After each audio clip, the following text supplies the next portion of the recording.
Welcome to matrix TV. ముందుగా వార్తల్లోని ముఖ్యాంశాలు. వ్యవసాయ మోటార్ల మీటర్లపై కాంగ్రెస్ పై ఫైర్. ఉచిత విద్యుత్ రద్దీకే మీటర్లంటూ ఆరోపించిన కేటీఆర్. ప్రీపెయిడ్ మీటర్లతో రైతులకు నష్టం. కాంగ్రెస్ ఫ్యూజులు పీకాల్సిన సమయం వచ్చిందని వ్యాఖ్య.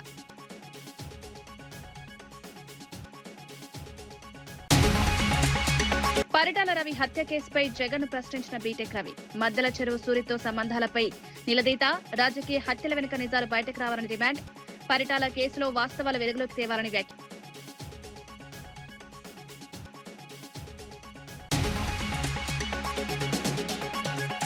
Green ఇండస్ట్రీపై BRS కుట్రలంటూ Sridhar Babu fire. రాష్ట్రాభివృద్ధిని అడ్డుకున్నదంటూ మండిపాటు.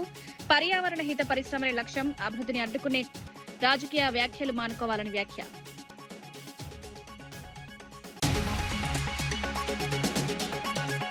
TTD టికెట్ల వ్యవహారంపై సంచలన ఆరోపణలు చేసిన భూమన.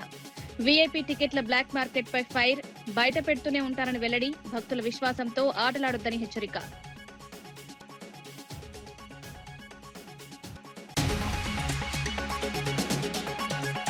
బండి సంజయ్ పై తీవ్ర వ్యాఖ్యలు చేసిన దేశపతి శ్రీనివాస్. ఇతరులను విమర్శిందు ఆలోచించాలని దేశపతి. అసత్య ప్రచారాలు ఎక్కువ కాలం నిలవని వ్యాఖ్య. బండి వ్యవహారంపై రాజకీయాల్లో చర్చ.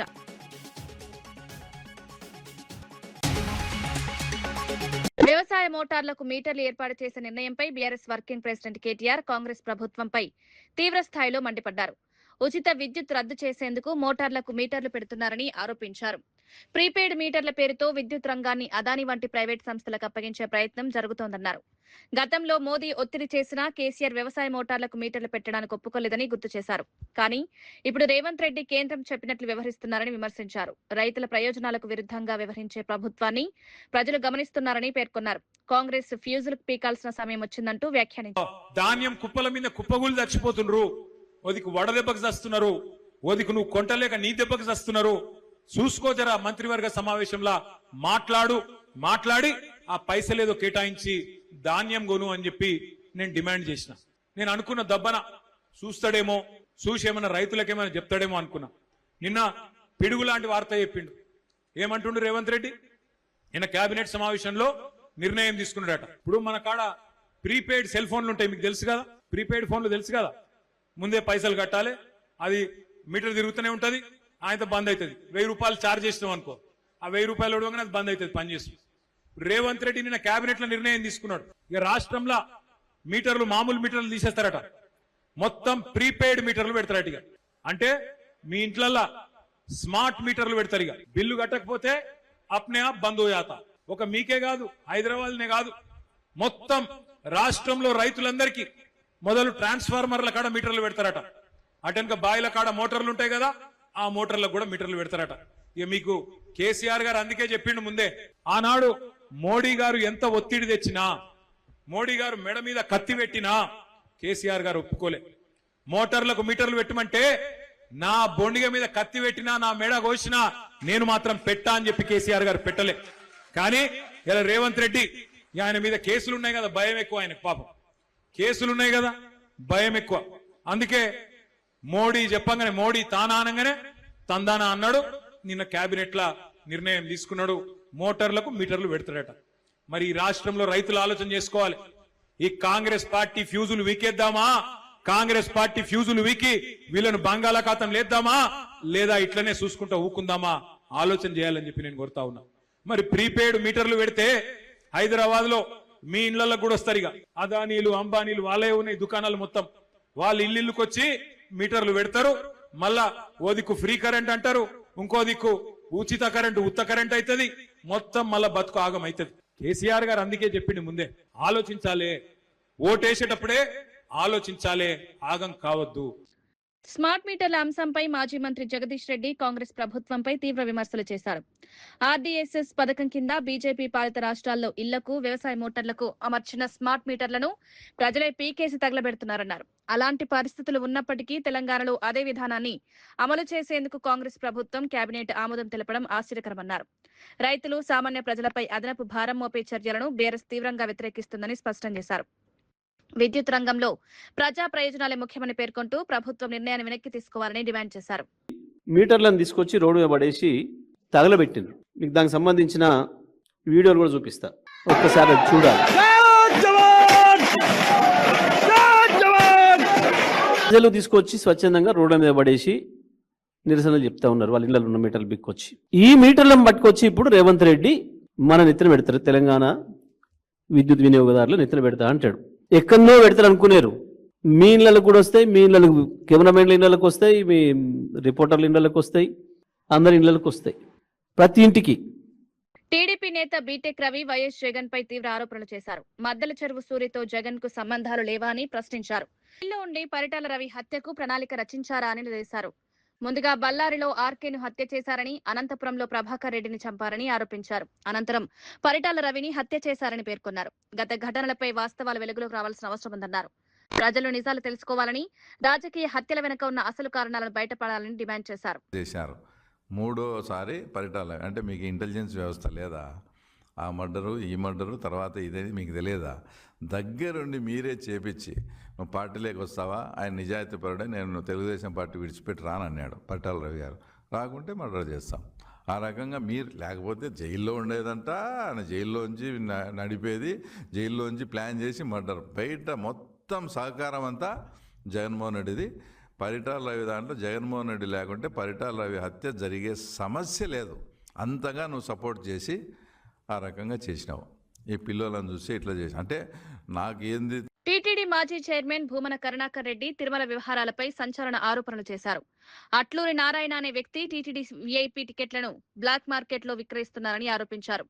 కొంతమంది వ్యక్తులు బీఆర్ నాయుడు అనుచరులుగా వ్యవహరిస్తూ అనైతిక కార్యక్రమాలకు పాల్పడుతున్నారని మండిపడ్డారు. ఇలాంటి ఆరోపణలు వచ్చినా పదవులు వదలకుండా కొనసాగడం దురదృష్టకరమన్నారు. తిరుమల కొండపై జరుగుతున్న అవినీతిని బయటపెడుతూనే ఉంటారని స్పష్టం చేశారు. తనపై, తన ఇంటిపై దాడులు చేస్తామని బెదిరించినా భయపడబోనని వ్యాఖ్యానించారు. భక్తుల విశ్వాసాలతో ఎవరూ ఆడుకోవద్దని హెచ్చరించారు. టీటీడీ వ్యవహారాల్లో పారదర్శకత తీసుకురావాల్సిన అవసరం ఉందన్నారు. పరిషత్ అధ్యక్షుడైనంత మాత్రాన సాధువైపు సన్నాసి వెధవ అవుతావు. నీలాంటి వాళ్ళు కూడా వెంకటేశ్వర స్వామి మహిమను గురించి, ఆలయ క్షేత్రాన్ని గురించి మాట్లాడుతూ ఉంటే మేమందరము కూడా జడిసి, వీళ్ళ పెద్ద నినాదం ఏందిరా అంటే కరుణాకర్ రెడ్డి మాజీ టీటీడీ చైర్మన్ అనే ట్యాగ్ లైన్ వాడకూడదు అంట. అదొక బ్యానర్ కట్టుకొని ఉన్నారు. మరి నీ ఎవరు నీ పాసుగులారే? నేను ఎప్పుడైనా చెప్పినానేమే ఎవరితోనే మీతో? నేను కరుణాకర్ రెడ్డి మాజీ టీటీడీ చైర్మన్ అని మీరు రాసుకుంటున్నారు, మీరు మలుపుకుంటా ఉన్నారు. నేను కరుణాకర్ రెడ్డిగానే ఐడెంటిటీ ఉన్నటువంటి వాడిని, ఇంకొక ట్యాగ్ లైన్తో ఐడెంటిటీ ఉన్నటువంటి వాడిని కాదు. బీఆర్ నాయుడు చేసేటువంటి అవినీతి, అక్రమ, అనైతిక కార్యక్రమాలను ఎండగడుతున్నానని బీఆర్ నాయుడు నా డ్రైవర్లను ఉసిగొల్పి నన్ను కూడా బీఆర్ నాయుడు లాంటి అప్రాచ్యపు పనులు చేసేటువంటి వ్యక్తిగా చిత్రీకరించేటువంటి ప్రయత్నం కూడా చేసి విఫలమైనాడు.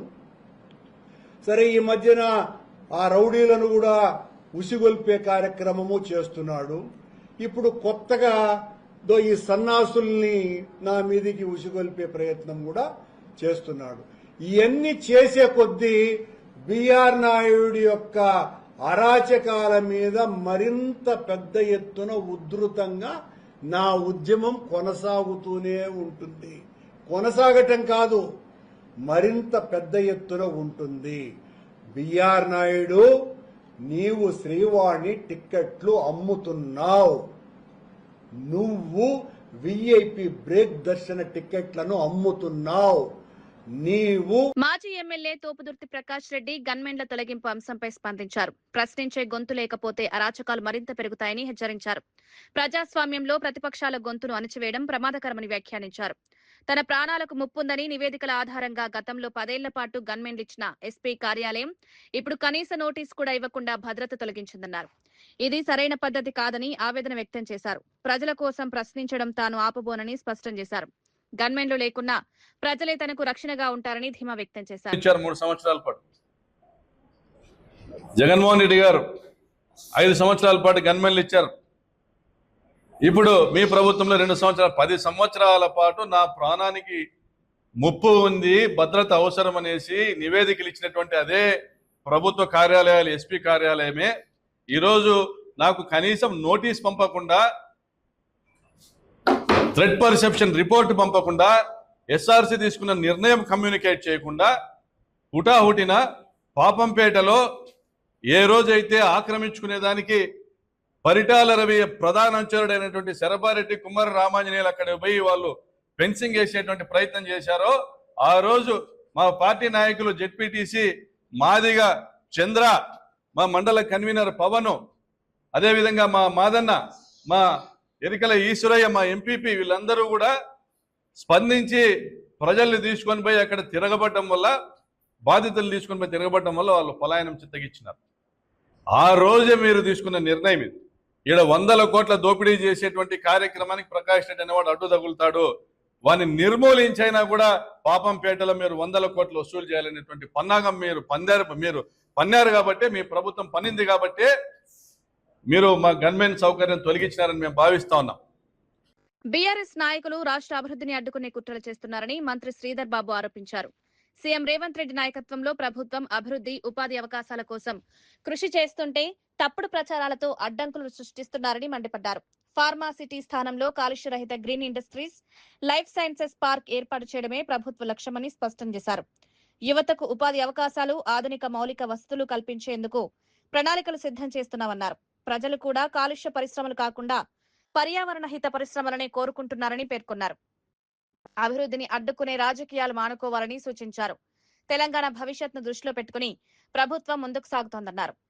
ఎక్కడైనా మార్పులు పేర్పులు చేస్తే ఈ రోజు 10 మందికి వచ్చే ఉద్యోగాలు 1000 మందికి వస్తాయనే ఆలోచనలు ఇవ్వకుండా వచ్చే ఉద్యోగాలను అడ్డుకోవాలనే ఆలోచన చేస్తా ఉన్నారు. ఈరోజు మేము ఏం చెప్పినాం, ఫార్మాసిటీకి సంబంధించి కాలుష్యం లేని పరిశ్రమలు తీసుకురావడం జరుగుతుందని గత సంవత్సరమే ముఖ్యమంత్రి గారి చేతుల మీదుగా ప్రధానమైన ఫార్మా కంపెనీకి సంబంధించి వారికి అక్కడ భూమి కేటాయింపు చేయడం జరిగింది. గౌరవ హైకోర్టు కూడా ఇదే విధమైన విషయాన్ని ప్రభుత్వ పరంగా అధికారులు కూడా తెలియజేయడం జరిగింది. ఈ ఫార్మా సిటీలో లైఫ్ సైన్సెస్ పార్క్ ని ఏర్పాటు చేస్తాం. ఈరోజు ఇండస్ట్రీ వస్తే ఇండస్ట్రీకి సంబంధించిన వారికి కావాల్సిన రెసిడెన్షియల్ అకామిడేషన్ అవసరం ఉంటుంది, వారికి కావాల్సిన ఎడ్యుకేషనల్ ఇన్స్టిట్యూషన్స్ అవసరం ఉంటుంది, వారికి కావాల్సిన రిక్రియేషన్ అవసరం ఉంటుంది. ఈరోజు సోషల్ ఇన్ఫ్రాస్ట్రక్చర్ ఏర్పాటు చేయడానికి తప్పకుండా ఎక్కడైనా పరిశ్రమల పార్క్ వస్తే ఆ విధంగా చేయడం జరుగుతుంది. కాలుష్యం లేని పరిశ్రమలను ఏర్పాటు చేయడం, గ్రీన్ ఫార్మాకు సంబంధించి మేము కట్టుబడి ఉన్నాము. అదే విధమైన కార్యాచరణ కూడా తీసుకుంటాం. ఇవన్నీ కూడా చూస్తూ ఉంటే ఈరోజు మీరు ఒకసారి ఆలోచన చేయండి. ఇప్పటికైనా టీఆర్ఎస్ పార్టీకి సంబంధించి ఆలోచన విధానంలో మార్పు వస్తుందని ఆశిస్తా ఉన్నాం. లేకుంటే ఏ విధంగానైతే 3 మార్లు ఎప్పుడు ఎన్నికలు వస్తే అప్పుడు ఓటమి చవి చూడటం జరిగిందో, రాబోయే కాలంలో కూడా ఇంకే ఎన్నికలు వచ్చినా వారు తప్పకుండా ఓటమి పాలవటం ఖాయం. ఈ రోజు కూడా మేము చెప్తా ఉన్నాం, ప్రజలు కోరిందే మేము చేస్తా ఉన్నాం. ఫార్మా సిటీని ప్రజలు కోరలేదు, అది మర్చిపోతా ఉన్నారు. వారు కాలుష్య రహిత పరిశ్రమలు రావాలని కోరారు. అదేవిధంగా మనం ఒకసారి ఆలోచన చేస్తే, నేను రాష్ట్ర ప్రజలకు సంబంధించి అనేక సందర్భాల్లో ముఖ్యమంత్రి గారు కానీ, మా సహచరులు కానీ, మేము కానీ ఈరోజు ఒకసారి మేము చాలామంది మిత్రులు ఢిల్లీకి పోవటం జరుగుతూ ఉంటుంది. అక్కడ కాలుష్యానికి సంబంధించిన అంశాలు ఆ ప్రాంత ప్రజలు ఎదుర్కోలేక ఇబ్బంది పడుతూ స్కూళ్ళు, ఆఫీసెస్ చాలా రోజులుగా వారు సెలవు. వికారాబాద్ జిల్లా ఎస్పీ స్నేహ మెహర్ ఆదేశాల మేరకు గరీబ్ నగర్ కాలనీలో పోలీసులు భారీ కమ్యూనిటీ కాంట్రాక్ట్ కార్యక్రమం నిర్వహించారు. డీఎస్పీ అంజయ్య ఆధ్వర్యంలో 100 మంది కానిస్టేబుళ్లు, 15 మంది ఎస్ఐలు, 3 సిఐలు పాల్గొని ప్రత్యేక తనిఖీలు చేపట్టారు. రౌడీ షీటర్ల కదలికలపై ప్రత్యేక నిఘా ఏర్పాటు చేశారు. సరైన పత్రాలు లేని 70 బైకులు, 6 ఆటోలను పోలీసులు స్వాధీనం చేసుకున్నారు. కాలనీల్లో సీసీ కెమెరాలు ఏర్పాటు చేసుకోవాలని ప్రజలకు సూచించారు. ఇల్లు అద్దెకు ఇచ్చే ముందు పూర్తి వివరాలు, ఆధార్ కార్డులు సేకరించాలని కోరారు. ప్రజల బాధ్యతే తమ ప్రధాన లక్ష్యమని పోలీసులు తెలిపారు. మీరు బాధ్యత వహించి మా సహకారం తీసుకొని సీసీ కెమెరాస్ ఫిట్టింగ్ చేయడము, ఇంకా ఏమైనా ఉంటే ఇల్లీగల్ కానీ మన బెల్ట్ షాప్స్ కానీ, గుట్కా కానీ, గాంజా కానీ, డ్రగ్స్ కానీ యూసేజ్ ఎవరైతే ఉంటే అది, ప్లస్ కొత్త వాళ్ళు ఏరియాలకు తిరుగుతూ ఉంటే ఆ కొత్త వాళ్ళ పైన నిఘా పెట్టడం, ఎవరు వస్తున్నారు అనేటువంటిది మనకు చాలా ఇంపార్టెంట్. నైట్లో అలర్ట్గా ఉండడము, ఇల్లు లాకేస్తారు, పైన వండుకుంటారు, ఇల్లు ముందర లాకేసేసి దొంగలు ఇంట్లో ఎవరు లేరు అనే దానికి ఈజీగా అర్థమైపోతుంది. ఇంటి లాక్ వేయకుండా బ్యాక్ సైడ్ లాక్ వేసుకోవడం, గ్రిల్ గేట్ పెట్టుకోవడము, సీసీ కెమెరాస్ పెట్టుకోవడం, ఈ జాగ్రత్తలు తీసుకుంటా ఉంటే మన కాలనీ సేఫ్గా ఉంటుంది, మనం సేఫ్గా ఉంటామని తెలియజేస్తున్నాను. ఈ యొక్క ప్రోగ్రాంకి వచ్చినటువంటి మీడియా మిత్రులకు, మన పోలీస్ సిబ్బందికి, కాలనీ వాసులకు అందరికీ ప్రత్యేక ధన్యవాదాలు చెబుతున్నాను. ముగిస్తున్నాను. Thank you. Good morning. ఈరోజు వికారాబాద్ పట్టణ పరిధిలో ఉన్నటువంటి గరీబ్నగర్ కాలనీని కమ్యూనిటీలో కాంటాక్ట్లో భాగంగా ఈ ఏరియాని సెలెక్ట్ చేయడం జరిగింది. ఈరోజు మా లోకల్ ఇన్స్పెక్టర్ రఘుకుమార్ ఆధ్వర్యంలో వాళ్ళ స్టాఫ్ మరియు మిగతా డివిజన్ స్టాఫ్ అందరు కలిసి ఒక 3 ఇన్స్పెక్టర్స్, ఒక 15 మంది SIs, head constable and constable officers కలిపి మొత్తం 70-80 మంది వరకు ఇక్కడ కాంటాక్ట్ చేయడం జరిగింది. ఈ ఏరియాలో ఉన్నటువంటి ప్రజలను మేము కాంటాక్ట్ చేసినట్లయితే వాళ్ళ ఎన్నో సమస్యలు చెప్పారు. కెమెరాస్ కావాలని చెప్పారు. ఇళ్లలో ఎవరెవరో కిరాయికి ఉంటున్నారు, ఎవరో వాళ్ళ ఆచూకీ తెలియదు, వాళ్ళ యొక్క డీటెయిల్స్ కరెక్ట్ తీసుకొని కిరాయికి ఇవ్వాలి. ఈ దొంగతనాలు కాకుండా వాళ్ళు సీసీ కెమెరాస్ ఏర్పాటు చేసుకోవడము ఇవన్నీ చేయాలి. ఒకవేళ ఈ యొక్క కాంటాక్ట్ చేయడంలో ఉన్నటువంటి ఉద్దేశం ఏంటంటే వాళ్ళతో మేము ఇంటరాక్షన్ అయితే వాళ్ళ సమస్యలు ఏంటి, ఒకవేళ దొంగతనాలు అయితే వాళ్ళకు భయపడకుండా మేము ఎట్టి పరిస్థితుల్లో ఆ దొంగల్ని డిటెక్ట్ చేసి ఆ యొక్క నేరాలను అదుపు చేయడానికి మేము వాళ్ళ యొక్క అభయం ఇవ్వడానికి మేము ఇక్కడ ప్రోగ్రామ్ చేయడం జరిగింది. ఈ ప్రోగ్రామ్ని ఇంత బాగా చేయించినటువంటి మా ఎస్పీ శ్రీమతి స్నేహమేర్ ఐపీఎస్ గారి ఆధ్వర్యంలో ఈ యొక్క ఆపరేషన్ చేయడం జరిగింది. ఈ ఊరిలో మేము ఇక్కడ చూస్తే ఇంచుమించు 60-70 వెహికల్స్ కొన్ని నంబర్లు లేవు, కొన్ని ఓనర్షిప్ కరెక్ట్ లేదు, అట్లా వెహికల్స్ కొన్ని ఒక ఆటోలో 5-6 ఆటోలు దొరికినాయి. ఇవన్నిటి కూడా వెరిఫై చేసి వాళ్ళకు అప్పగించడం జరుగుతుంది. ఈ యొక్క కాలనీలో ఉన్నటువంటి సమస్యలు ఏమైతే ఉన్నాయంటే ఇప్పుడు డ్రగ్స్ అమ్ముతూ ఉన్నారు, గంజాయి అమ్ముతూ ఉన్నారు, మన బెల్ట్ షాప్స్ ఉన్నాయి, యూత్ అంతా పెడదారిన పడుతున్నారు. ఇవన్నీ కాకుండా వాళ్ళకు మంచి కౌన్సిలింగ్ చేసి వాళ్ళ యొక్క BRS general secretary Jeevan Reddy ధాన్యం కొనుగోళ్ల అంశంపై సీఎం రేవంత్ రెడ్డిపై విమర్శలు గుప్పించారు. అందాల పోటీలు, ఫుట్బాల్ మ్యాచ్లపై చూపుతున్న ఆసక్తి రైతుల నుంచి వరి ధాన్యం కొనుగోలు చేయడంలో కనిపించడం లేదన్నారు. కొనుగోలు కేంద్రాల వద్ద రైతులు ఇబ్బందులు పడుతున్నా ప్రభుత్వం పట్టించుకోవడం లేదని ఆరోపించారు. రైతులు పంట పండించేందుకు తీవ్ర కష్టాలు పడుతుంటే వారికి మద్దతుగా నిలవాల్సిన ప్రభుత్వం నిర్లక్ష్యంగా వ్యవహరిస్తోందన్నారు. రైతులకు న్యాయం చేయాలంటే కొనుగోలు ప్రక్రియను వేగవంతం చేయాలని డిమాండ్ చేశారు. నడుపుతున్నట్టు నాయకుడుగా ఇవాళ మన రాష్ట్ర కాంగ్రెస్ అధ్యక్షులు ఉన్నారు. రాష్ట్ర కాంగ్రెస్ అధ్యక్షులు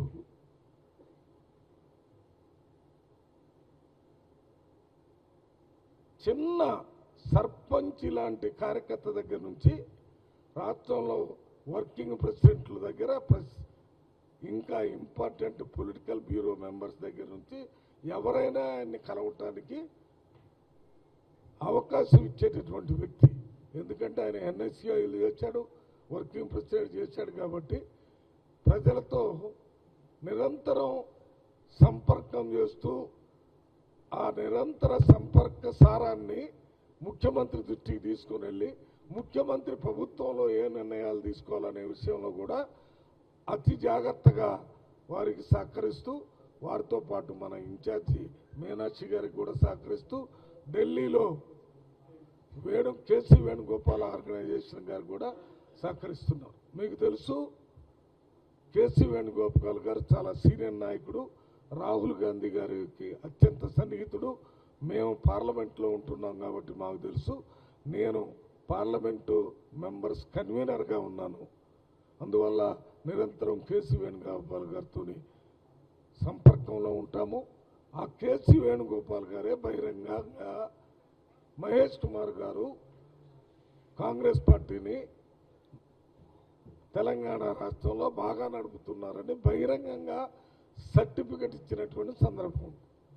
ఓకే, ఎక్కడైనా ఏదైనా చిన్న చిన్న సమస్యలు వస్తే మరి పత్రికా స్వతంత్రం ఉంది, మీడియాకు స్వతంత్రం ఉంది, వారు మాట్లాడవచ్చు. కానీ మేము దాంట్లో నుంచి ఇప్పుడు మా పిసిసి అధ్యక్షుడు మహేష్ కుమార్ గారి దగ్గర మాట్లాడాల్సినటువంటి పరిస్థితి లేదని చెప్పడానికే నేను ఎమ్మెల్యే దేశపతి శ్రీనివాస్ బీజేపీ నేత బండి సంజయ్ పై తీవ్ర స్థాయిలో విమర్శలు చేశారు. గతంలో కేసీఆర్, కేటీఆర్లపై ఆధారం లేకుండా అడ్డగోలు ఆరోపణలు చేసిన బండి సంజయ్ ఇప్పుడు తన కుమారుడి వ్యవహారంతో న్యాయస్థానాల వెనుక దాక్కుంటున్నారని ఆరోపించారు. తన పేరు వాడొద్దని గ్యాగ్ ఆర్డర్లు తెచ్చుకునే పరిస్థితికి చేరుకున్నారని వ్యాఖ్యానించారు. రాజకీయాల్లో వ్యక్తిగత విమర్శలు, అసత్య ప్రచారాలు ఎక్కువ కాలం నిలవవని పేర్కొన్నారు. ప్రజలు వాస్తవాలు గమనిస్తున్నారన్నారు. బండి సంజయ్ చివరిగా ఈ విషయం చెప్పి నేను ముగిస్తా. బిలో ద బెల్ట్ దాడి చేయడం అంటాడు. కుసంస్కార పూరితమైన దాడి బండి సంజయ్ నిరంతరం చేసింది. కేసీఆర్ ను పట్టుకొని ఫామ్ హౌస్. కేసీఆర్ కు ఇల్లదే, ఫామ్ హౌస్ అదే. ఆయన ఎర్రవెల్లిలో తన నియోజకవర్గంలో తన వ్యవసాయ క్షేత్రంలో ఉంటున్నాడు. నందినగర్ ఇల్లు చిన్నగా ఉన్నదని అక్కడ ఉంటున్నాడు ఆయన. అక్కడ ఉంటే ఫామ్ హౌస్ అని దాన్ని ఒక వెక్కిరింతగా, హేళనగా, అదేదో తప్పు కింద చిత్రించే ప్రయత్నం చేశాడు బండి సంజయ్. ఇవాళ ఏమైంది? నీ ఫామ్ హౌస్ లో జరిగిన నాటకం బయటపడ్డది. నీకు అదే ఫామ్ హౌస్ పామై మెడ చుట్టుకున్నది. నువ్వు ఇంకెవరినో ఫామ్ హౌస్ పేరిట బదనాం చేద్దాం అనుకుంటే నీ ఫామ్ హౌస్ నాటకం బయటపడ్డది. కేటీఆర్ ఎన్నాడు ఒక్కపొడి దినంగా కూడా నేను చూడలేదు. కేటీఆర్ ఎన్నాడు సిగరెట్ తాగింది లేదు. మందు ముట్టే మనిషి కాదు. విద్యావంతుడు, రేషనలిస్ట్, ప్రజల పట్ల పరితాపం ఉన్నటువంటి వాడు. ఆయనను పట్టుకొని డ్రగ్స్ అని ఒక దుర్మార్గమైన ప్రచారం, ఓ బట్టగాల్చి మీదేసే ప్రచారం. ఇవాళ అసలు డ్రగ్స్ ఎవరిని బయటపడ్డది? డ్రగ్స్ ఎక్కడ బయటపడ్డాయి? ఇవాళ ఎవరి కేసులో డ్రగ్స్ ఇన్వాల్వ్ అయి ఉన్నాయి? చివరికి పుట్టుకల గురించి మాట్లాడినాడు. అంతకంటే అసహ్యమైన చర్చ ఇంకోటి ఉండదు. హైందవ సంస్కృతికి ప్రతినిధులు అని చెప్పుకునే వాళ్ళు స్త్రీలను అవమానిస్తూ, మహిళల ఆత్మగౌరవాన్ని దెబ్బకొడుతూ పుట్టుకల గురించి మాట్లాడాడు. కానీ చివరికి ఏమైంది? తండ్రిగా నా పేరు చెప్పొద్దు అని ఆర్డర్ తెచ్చుకున్నాడు. పుట్టుకల గురించి మాట్లాడిన నువ్వు ఆ ఆర్డర్ తెచ్చుకోవాల్సిన గతి పట్టింది. కనుక రాజకీయ పరమైన దాడి ఉండాలి, అంతే తప్ప ఈ కుసంస్కార పూరితమైనటువంటి దాడి కాదు. ప్రపంచంలో అతిపెద్ద జ్యువెలరీ సంస్థల్లో ఒకటైన మలబార్ గోల్డ్ అండ్ డైమండ్స్ తమ చందానగర్ షోరూమ్ లో మైండ్ డైమండ్స్ షోను ఘనంగా ప్రారంభించింది. వేగంగా అభివృద్ధి చెందుతున్న విశ్వసనీయ జ్యువెలరీ బ్రాండ్ గా మలబార్ మరో ప్రత్యేకత ప్రదర్శనతో వినియోగదారులను ఆకట్టుకుంటోంది. ప్రముఖ గాయని జాహ్నవి ముఖ్య అతిథిగా పాల్గొని కార్యక్రమాన్ని ప్రారంభించారు. వినియోగదారులు, శ్రేయోభిలాషులు, సంస్థ ప్రతినిధుల సమక్షంలో ఈ కార్యక్రమం జరిగింది. ఈ ప్రదర్శనలో రోజువారీ వినియోగ నగలు, వివాహ ఆభరణాలు, లైట్ వెయిట్ నగలు, పురుషుల ఆభరణాల ప్రత్యేక సమాహారం అందుబాటులో ఉంచారు. మే 24 నుంచి మే 31 వరకు ఈ డైమండ్ షోస్ కొనసాగనుంది. ఖచ్చితమైన తయారీ ధరలు, జీవితకాల ఉచిత నిర్వహణ, బైబ్యాక్ గ్యారంటీ, నాణ్యత హామీ వంటి పలు ప్రత్యేక సేవలను వినియోగదారులకు అందిస్తున్నట్లు నిర్వాహకులు తెలిపారు.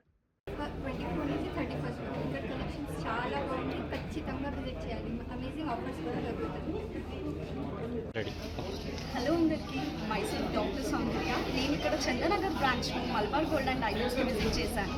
ఇక్కడ కలెక్షన్ మాత్రం చాలా బాగుంది. చూశారు కదా ఎంత బ్యూటిఫుల్గా ఉందో. రండి మీరు కూడా గ్రాబ్ చేసుకోండి one of the beautiful diamonds. Thank you. అందరూ రమ పటాసిగా జాండియారు. సో నేను ఇప్పుడు మలబార్ గోల్డ్ అండ్ డైమండ్స్ చందానగర్లో వచ్చిన.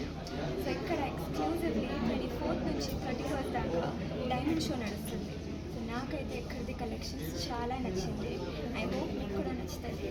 సో యా, తొందరగా విజిట్ చేయండి. మేడం, మీరు పాడిన పాట ఒక పాట 2 లైన్లు పాడరా? మీరు కూడా పాడతారా? తప్పకుండా. Why not?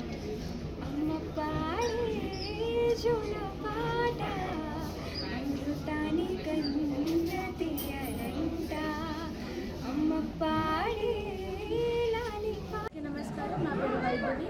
నేను పటాన్చర్ నుంచి వచ్చాను. నేను మలబార్ నుంచి 2 years నుంచి వస్తున్నాను.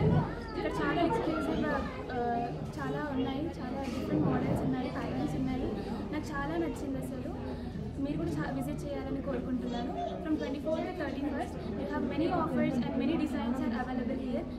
Please visit to Malabar Chandanagar. BRS general secretary Jeevan Reddy ధాన్యం కొనుగోళ్ల అంశంపై సీఎం రేవంత్ రెడ్డిపై విమర్శలు గుప్పించారు.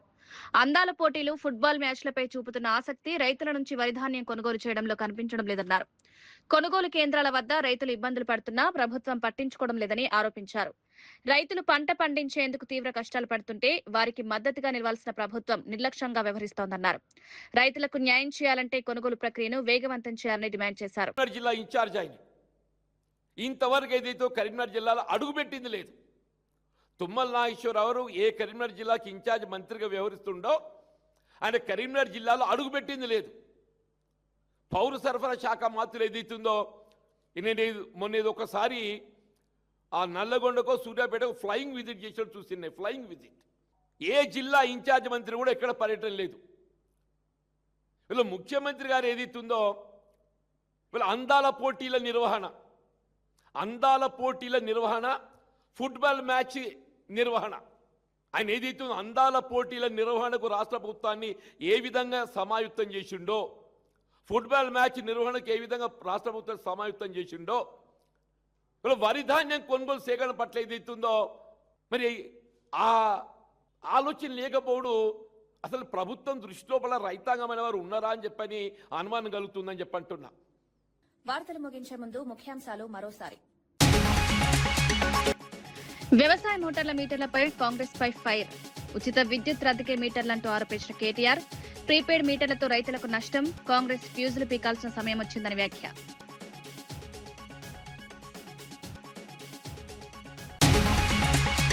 పరిటాల రవి హత్య కేసుపై జగన్ ప్రశ్నించిన బీటెక్ రవి. మద్దెల చెరువు సూరితో సంబంధాలపై నిలదీత, రాజకీయ హత్యల వెనుక నిజాలు బయటకు రావాలని డిమాండ్. పరిటాల కేసులో వాస్తవాలు వెలుగులోకి తేవాలని వ్యాఖ్య.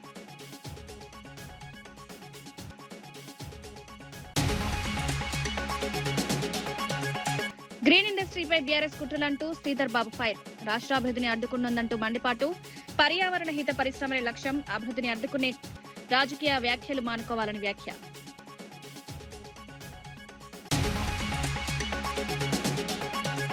టీటీడీ టికెట్ల వ్యవహారంపై సంచలన ఆరోపణలు చేసిన భూమన. వీఐపీ టికెట్ల బ్లాక్ మార్కెట్ పై ఫైర్. బయట పెడుతూనే ఉంటారని వెల్లడి. భక్తుల విశ్వాసంతో ఆటలాడొద్దని హెచ్చరిక.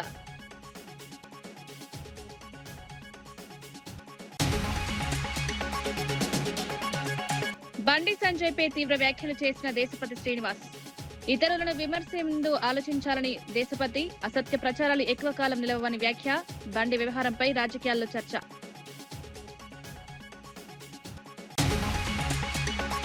ఇవి ఈనాటి వార్తా విశేషాలు. మరో బులెటిన్లో మళ్ళీ కలుద్దాం. నమస్కారం.